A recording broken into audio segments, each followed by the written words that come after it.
ప్రేమ ఒక వరం ఒక శాపం కాని ప్రేమంటే శారీరక కలయిక కాదు. నీకు తెలిసిన ప్రేమంటే ఏమిటో అర్థం గ్రహించాను. ప్రేమంటే అది కాదు, మరి ఏమిటి?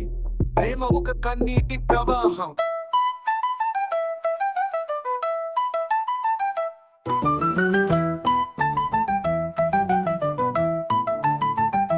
ప్రేమ ఒక వ్యధల పుంత, ప్రేమ ఒక విషాద వలయం, ప్రేమ ఒక వింత వేషం, ప్రేమ ఒక గమ్యం లేని ప్రయాణం, ప్రేమ ఒక ట్రాజడీ.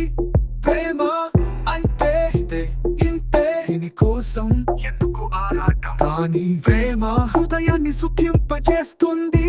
ప్రేమ ఒక మేగ్నెట్, జలపాతం, ఒక దాని